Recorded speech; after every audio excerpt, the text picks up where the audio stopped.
An invisible zipper allows you to have a seam with hardly anything showing, just the tab. I want to show you how I finished this. First of all, it was a zipper that I shortened, and you can see the stitching across here. You can see that the stitching is very close to the coil.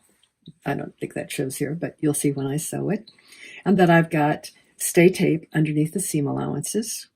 You can see here that at the bottom of the zipper, so the stitching to sew the zipper in stopped there, and then below that there's the stitching that goes into the rest of the seam for the garment.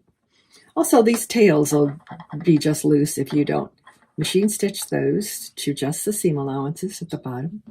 And the last step is, it's a good idea if you roll the coil. So here's what I mean. The very last thing, if you roll the coil back like that, and then stitch it there so that it stays back rolled. Now you wouldn't have to do that, but it's a really good idea before this would go into a facing or a waistband. This is what it looks like now that I've sewed both sides, and I need to sew the bottom here. Now this might be the most challenging part of the whole thing, because you have to stitch, you could only stitch so far there. And I know people who have other methods of doing this, but this is the way the directions say, and give this a try. For sure, this can work out nicely if you'll start your hand stitching here where the stitching stopped for the zipper application. But the directions say that you should now machine stitch this on down to the bottom of the garment.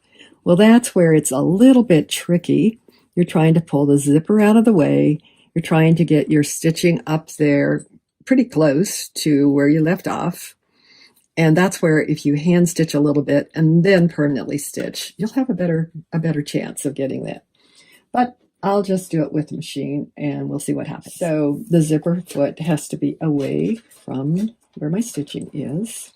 I'll go up in here and I'll get fairly close to where I left off.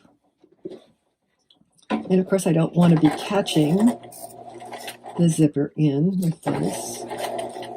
And usually people switch over to a standard stitch foot for this, but I kept on the zipper foot, as you can see, because you can get hugged in there a little bit better beneath the zipper.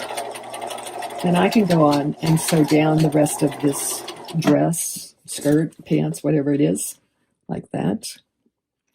But I can now see that my stitching wasn't hugged in quite enough here, close to the original stitching. So let's see if that has a little blurb. A little bubble is probably the best way to say that.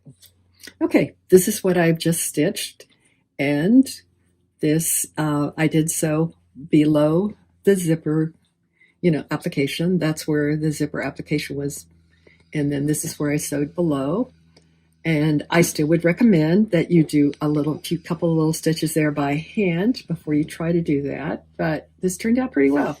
The last thing is you will just sew these tails that are loose to the seam allowance so they're not flopping around in your garment here. And then the other thing is you will roll this, you'll roll the coil over and catch it in place. Can you see I've just rolled that over and do a couple little stitches? You can do that by hand, probably faster than the machine also, but that's like I've done here. And that can go through the whole garment because this is in the seam allowance.